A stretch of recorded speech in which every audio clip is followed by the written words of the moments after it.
Olá pessoal, estou aqui em São Francisco, na Califórnia, e hoje estamos sendo aqui recepcionados pela Lobras, uma brasileira que está há 12 anos nos Estados Unidos, já passou por agências de publicidade aqui e fazia uma ponte com empresas brasileiras na parte comercial, e ela está aqui comentando um pouquinho a respeito de algumas particularidades do Vale do Silício, como fazer negócio no Vale do Silício. Lô, muito obrigado por nos receber aqui. Já tivemos oportunidades no passado e nos desencontramos, então muito obrigado aqui de abrir a sua agenda para que a gente pudesse conversar um pouquinho. É um prazer tê-los aqui. Tá joia. Quais são os principais erros que você percebeu nesses 12 anos que empresários brasileiros que gostariam de vir abrir o mercado americano ou até mesmo criar algum tipo de parceria estratégica para atuar do Brasil, o que você percebeu que são os maiores erros cometidos pelos brasileiros empresários? Eu trabalhei bastante com brasileiro, um pouquinho com americano, e a gente o brasileiro ele é super charmoso, o americano gosta do que o quanto a gente é, quando a gente vai cumprimentar a gente não dá a mão, a gente dá o abraço. Até aí eles abrem uma concessão, mas a partir daí tem algumas coisas como pontualidade. Essa foi uma das coisas, é tão simples, e uma das coisas que mais chamou a atenção dos parceiros americanos quando eu trouxe clientes ou executivos que queriam marcar. Pontualidade. Parece simples, mas é importante e traz uma mensagem. E você não tem uma segunda chance de causar uma primeira impressão. Então, se você chegou atrasado, não interessa o motivo. Então, primeira dica, pontualidade. Pontualidade. Outra coisa é follow-up. Você foi para uma reunião, você foi bem recebido, ou mesmo que tenha sido, né, o americano ele é mais pragmático, ele vai muito direto ao ponto, a reunião começa na hora X, acaba na hora Y, aniversários aqui são assim também, festas são assim aqui. E eu achava que era sem educação a minha amiga me convidar para uma festa que tinha horário para ir embora, e na verdade não é uma prática, eu entendi isso. É cultural. É cultural, por isso que a pontualidade é tão importante. Voltando para a coisa, faça um follow-up no dia seguinte, ou no mesmo dia se foi de manhã. Passa um e-mail só agradecendo pelo tempo da pessoa. Lô, só pra gente deixar aqui todo mundo na mesma página, explica pra quem não sabe o que é follow-up. Follow-up, você foi para uma reunião para falar sobre uma oportunidade ou para um produto que você queria apresentar. Aí você teve essa reunião, no outro dia ou no mesmo dia, se possível, você agradece o tempo daquela pessoa, fala para ela se ela precisa de mais alguma informação daquele produto ou daquele projeto. Qualquer que seja o assunto que você for, e se coloca à disposição, abra o próximo capítulo da sua história, porque que você esteve aqui, e faça isso rápido, porque você perde momentum se você fizer dali uma semana. Então isso é super importante. Eu tive com o cônsul de Ciências e Tecnologia de São Francisco, e ele alertou muito isso pra gente. Isso é muito simples, isso também passa um sinal. E para negócios é fundamental que você passe o sinal certo, a mensagem certa. Que mais? Você se lembra que mais que eu falei? É obrigatório falar fluente inglês para cá? Para fazer negócios? Porque no Brasil, quando o americano vai para o Brasil, tem aquela coisa da chacotinha, da brincadeira, fala um R mais puxado, né? Americanizado, e aqui é respeitado. Você percebe isso também, Lô? Percebo. Olha, é super importante saber se expressar, colocar a sua ideia. Agora, o sotaque, ele também é charmoso, é igual a história, você vai dar a mão, você dá um abraço, é charmoso. O seu esforço em se comunicar eles apreciam, mas embora você possa ter sotaque, você não precisa falar no tempo correto, óbvio, é ótimo, mas você tem que conseguir articular seu pensamento. Então é importante você fazer um treinamento mental do o que você quer articular, mas é admirável, eles admiram. Eu moro aqui há 12 anos e tenho sotaque. Teve um momento que eu imaginei que eu deveria trabalhar para diminuir meu sotaque, e os meus mentores americanos me falaram: não faz isso é um asset seu. Isso é um benefício que você tem. Então, e é charmoso, quebra o gelo. Não faça isso. Agora, se expresse. E converse. Americano é pragmático, mas ele gosta de falar de negócios. E ele espera que num happy hour você fale de negócios. Outra coisa que o cônsul falou também: às vezes o brasileiro acha que num happy hour você falar de negócios pode estar querendo tirar alguma vantagem. Não, o americano ele é tão pragmático que ele entende que aquele tempo é um bom tempo para se fazer negócio, se aproveitar, conhecimento. É claro que é bacana também contar um pouquinho da nossa cultura, conversar de alguma outra coisa, às vezes quebra um gelo, mas as reuniões aqui, quando elas começam, no Brasil, a gente fica, sei lá, 10, 15 minutos quebrando gelo, falando de outras coisas. Sim. O americano, ele gosta, principalmente quando ele não te conhece direito, que você vai direto ao ponto. Comece... Você não tem intimidade, não faça muita piada, não. Até você entender se o outro lado é receptivo. Até porque ou não. o humor aqui é um pouco diferente, né? É muito diferente. É um humor, vamos dizer que é um humor ali mais ligado a alguns tons um pouco sarcásticos, irônicos, né? Então, às vezes, o teu tipo de humor não corresponde. Então, pontualidade, follow-up. A fluência no inglês. A fluência do inglês não precisa, mas precisa se articular. E como as coisas começam na hora e acabam na hora planejada, seja pragmático também, vá direto ao assunto, fale sobre sobre o seu projeto, sempre deixe um pedaço, porque normalmente a etiqueta aqui é 1 hora de reunião. Então, sempre se planeje para falar 30 minutos, 40 no máximo sobre o seu projeto, para ter a margem para a pessoa se interessar, ela vai querer fazer algumas perguntas. Porque senão ela tem um próximo agendamento depois daquela 1 hora que ela alocou para você. Então, isso é super importante. Dá licença, Lô, e é até interessante o que a Lô está falando aqui, porque são 2 situações. Quando ela falou agora de pouco a respeito de networking, se você está num evento, participando de alguma atividade, você vai ter um tipo de apresentação. Por quê? Porque o networking aqui, ele é muito forte. Então as pessoas perguntam o que você faz, qual a sua história. E se você for contar em 10, 15 minutos, a pessoa vai te deixar falando sozinha, provavelmente. Aqui eles são muito diretos e retos, né? Então nesse caso, você ter uma apresentação sintetizada para situações como evento. E numa reunião de negócios não adianta vir com um calhamaço de papel de 100 folhas, por exemplo. De jeito então nenhum. Você realmente tem que ser direto, reto. E um outro ponto também que eu percebi aqui nessas vindas ao Vale do Silício é a questão da entrega. Se você se comprometer a algo, entregue. Exatamente. Entregue mais. Né? É realmente assim. Então isso é uma coisa que o brasileiro às vezes acaba não percebendo ou entendendo muito bem a importância da entrega, né, Lô? Eu tive algumas dificuldades no comecinho. O que aconteceu quando eu me mudei para cá? No começo, era muito interessante fazer desenvolvimento no Brasil, por causa da moeda.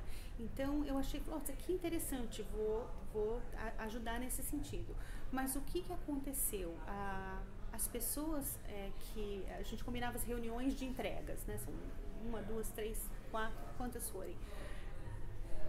Na quarta, que era a última para entregar, no dia de entregar, a reunião era sobre que precisava mais 3 semanas para entregar. Não teve uma segunda chance, essa produtora. Porque você pode até negociar prazos de entrega, mas você tem que negociar. Você tem que perguntar se é possível negociar muito antes, né? Então, eu tive produtoras com muita qualidade. Um tropeção desse custou a credibilidade. Então, super importante. E deixa eu te perguntar uma coisa. A gente está aqui numa agência de publicidade e, obviamente, ter uma marca, ter uma identidade visual se faz importante.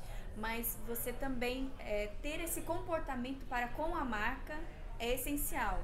E aqui a gente vê muitos jovens à frente de suas empresas. Como que é essa etiqueta? Como que é esse comportamento da pessoa para com a sua empresa?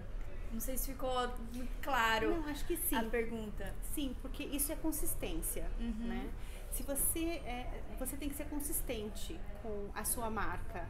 E isso passa para o founder também. O founder Sim. tem que ser consistente com aquilo. A Califórnia é um lugar onde a gente é muito mais energia limpa, orgânicos, A questão da sustentabilidade. a sustentabilidade, mas isso tem uma consistência. Eu, por exemplo, eu passei a não comer carne porque eu tenho dó dos bichinhos, mas eu estou usando uma bota de couro. Tá inconsistente isso. Sim. E eu faço uma coisa que eu acho interessante aqui é que a gente faz uma reflexão e percebe os erros e começa a pensar, bom, mas eu acho que então não é não comer carne, talvez seja o fair market, que é comer carne, mas de um produtor que tenha cuidado, com os não tenha animais. crueldade Todo o com os ecossistema animais. que envolve a situação, né? Todo o environment. Então a consistência, então a marca e a consistência de comportamento é mais ou menos isso. Eu tentei trazer para uma situação cotidiana.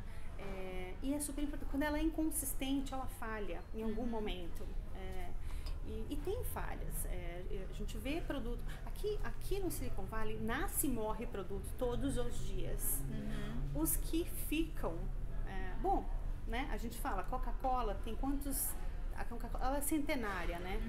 Ou é bicentenária já? Acho que ainda não, né? Ainda não, mas acho que próximo claro. disso. Deve estar no meio. E ela é muito. Né? A Blockbuster com 18 anos morreu velha e a Coca-Cola continua jovem. É a consistência da marca, do comportamento que traz a longevidade do produto, na minha visão. E aí você vê então consistência, comportamento, ou seja, eu acho que tudo isso é que faz inclusive São Francisco ser uma região aqui, o Vale do Silício, diferenciada, né? Porque rompe pensamentos, rompe comportamentos e muito mais. E pensando nisso, até veio uma pergunta agora para a Lô aqui. A Lô ela desenvolve algumas atividades, inclusive similares à nossa, a gente é parceiro em algumas atividades, que essa questão ela identificou quando veio há 12 anos para cá, passou por agências, como eu disse, com quase 200 colaboradores internos, né? Então realmente você vê que já é uma empresa parruda em termos de negócio, e ela percebeu o quanto esse modelo americano, esse mindset americano, acaba influenciando em ótimos resultados. E isso aí levando um pouco para o Brasil, ou melhor, trazendo empresários executivos do Brasil para cá, para vivenciar um pouco dessa questão de como fazer, como realmente focar em mais resultado, termos como escalabilidade, termos que nem sempre são tão usuais no Brasil e acabam gerando muito resultado. Você traz então o pessoal para ter essa nova vivência. Qual a importância disso no teu pensamento, do que você percebe dos grupos que você já liderou aqui também, Lô, em relação a resultados, o que eles viram, gostaram? Tem algum case, por exemplo? Talvez tenha case. Quando você está falando, eu tô pensando aqui. Eu acho assim, quando eu mudei para cá, eu trabalhava no digital. Quando eu mudei para cá, aqui estava 10 anos na frente daquilo que eu saí. Só que 10 anos na frente não foi de graça, eles erraram muito. Mas se eles já estão nesse 10 anos na frente, por que o empresário não vem para cá, entende como foi feito, evita os erros que aqui precisou acontecer para eles chegarem nesse futuro? Ou seja, você tem um futuro para olhar, para voltar para o Brasil e conseguir possibilidade de fazer diferente muito mais rápido. Sem atalhos, né? Exatamente. Economizando tempo e dinheiro. Economizando tempo. Não sei se eu botei um case formado na minha cabeça aqui, talvez eu preciso pensar um pouquinho, né? Certamente tem. Mas é curioso isso que a Lô falou, por quê? Porque uma coisa é você ler e estudar a respeito de negócios, e outra coisa é você vivenciar. E o Vale, o que você pode ver aqui é tudo prático. Não tem aquela coisa do tipo, vamos sentar aqui e vamos estudar. São experiências práticas, ou seja, você vivenciando, por meio de visitas técnicas, micro, pequenas, médias e grandes startups, para realmente conhecer como funciona isso daí, como eles contornaram dezenas de obstáculos para chegar onde estão. Então acho que isso é um ponto que eu acho que é mais marcante na questão do Vale para os empresários brasileiros. Né? Acho que sim. Acho não, tenho certeza que sim.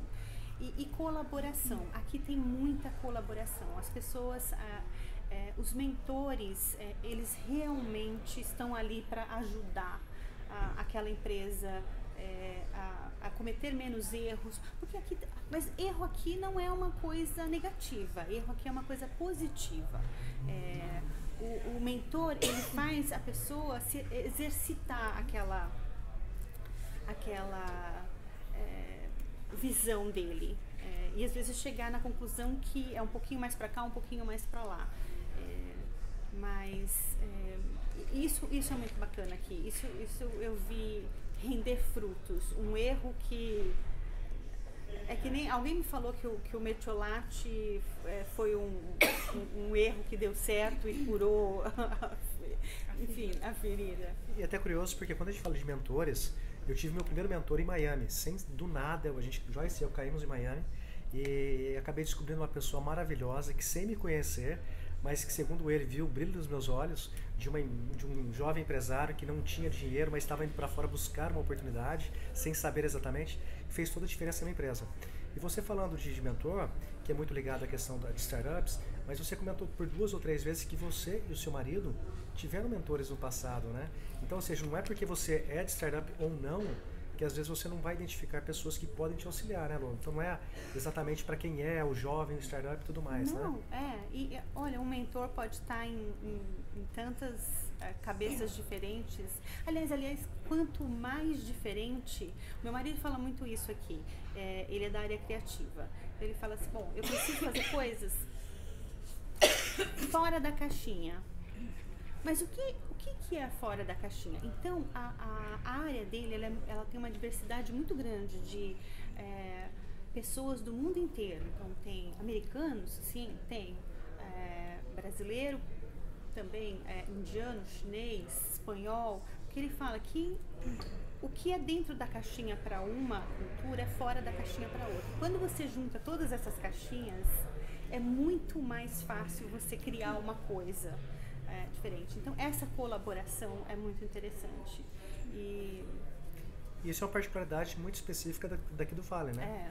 Que dizem que tem mais de 100 países, ou pessoas de 100 países aqui nessa região, né? Você vai numa Starbucks comprar um café, quantas línguas você ouve na fila? Cada um trazendo um pouquinho da sua cultura, trazendo um pouquinho da sua casa para cá. Eu acho que isso aí é o que torna tão rico a questão do Vale do Silício. E até você citou o Starbucks, né? Aqui é muito... cada esquina tem literalmente um Starbucks, é onde acontecem muitas mentorias, como você mencionou, acontecem muitas trocas de ideias e eles aproveitam cada espaço que eles têm para fazer essa troca, né? Para fazer ali Os cafés aqui, eu vou muito em Starbucks, em cafés, para ouvir, observar e ouvir. É riquíssimo. O diretor de New Business dessa empresa, dessa agência de propaganda, ele dirige Uber para ouvir o que está acontecendo. Uau. Porque ali pode estar nascendo oportunidades, que ele só vai saber se ele tiver naquele... E às vezes é o momento de se desligar também um pouquinho e realmente e olhar o big picture, né? De longe, para enxergar realmente a coisa maior. No Brasil a gente fala tirar a barriga do balcão, né? E vai tomar um cafezinho, porque é isso... atrás dali do seu quadradinho você não vai conseguir ter essa visão tudo ampla. Exatamente. Bom, e para concluir aqui, Lô, o que você diria então para empresários, empreendedores, executivos no Brasil que estão no momento ali de indecisão, de dúvida, seja qual for o motivo, econômico, político, seja o que for, e que está querendo buscar algo a mais e que às vezes o Vale do Silício pode proporcionar isso para ele? O que você diria para esse empresário no Brasil que está lá então realmente um pouco ali na dúvida do que fazer sobre o seu negócio? Faz o que for preciso e passa pelo menos 5 dias aqui. Um pouquinho mais seria o ideal. Vem pra cá, a gente ajuda vocês a montar uma agenda para conversar com pessoas, e as pessoas aqui elas compartilham suas experiências, porque aqui é o olho do furacão. Você estando aqui é diferente de você ler no site ou assistir um TED